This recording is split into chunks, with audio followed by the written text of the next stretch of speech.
Look at Georgia from a year ago. They love playing with their food, don't They they? do. They do. I mean, they Kirby Smart's going to tell you, can coach us up and win, but I don't think that Florida's as explosive as many people thought they were. Well, yeah, I mean, 2 years ago it was Missouri on a Saturday night. They needed a last second play. Last year was Auburn. Remember, they were playing a Yeah. terrible Auburn team, and Carson Beck led them back. And it's hard to explain. I mean, so much of it is, I think players nowadays, Matt, other than the real issue, which was Georgia, they buy into what they saw the previous week, and they looked at Kentucky and they were terrible and they weren't Yeah. physical. Kentucky was very physical on the line of scrimmage. Georgia has had some injury issues, and they just could not move. They couldn't get anything going.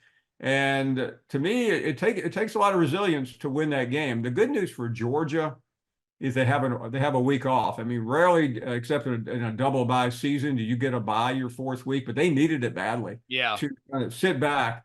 And everyone in the country knows what's on the other side of that bye week. It's Alabama.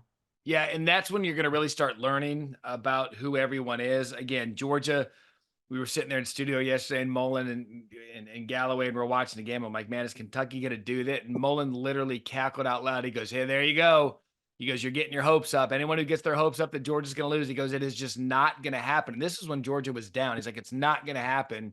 And sure enough, Georgia, say this about them, they've won so many consecutive games, 41, 42 in a row, because in the regular season, because they know how to win games. Yesterday was no different. It was a little bit closer than people thought, but I'm with you, because this is a week that sets the table for the next week, because I think it's laughable that Tennessee's playing a team like Kent State. Everyone's doing it. I get it, but you're not going to learn much about them. Oklahoma gets by Tulane. Now we're going to know who Tennessee is next week, Nico Iamaleava. And I think, to me, the scariest team in the SEC no one's talking about in Tennessee. And then Oklahoma, still kind of an identity crisis with them. We don't know who or what they are, but strap them up, Oklahoma. It's SEC time. You're going to get a good one. And we know about Tennessee's offense, but their defense looks like it may be what triggers them into a great season. And yeah, it's hard to believe in Oklahoma right now. I mean, they get the game day bus. By the way, hasn't been good luck. And I mean, I think South Carolina would have beaten LSU without game day. I am convinced that Beamer spent way too much time, grabbing shots with McAfee and Saban and Herbie, and not enough time working on the game plan, because the last couple of minutes of that game, Beamer was atrocious.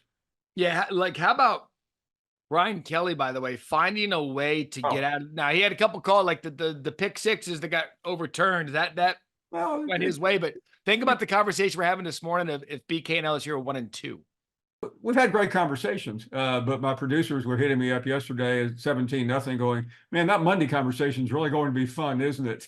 And I mean, I don't know how they won that game. Very similar to the Missouri game last year, if you remember, when they were in Columbia and they just pulled one out.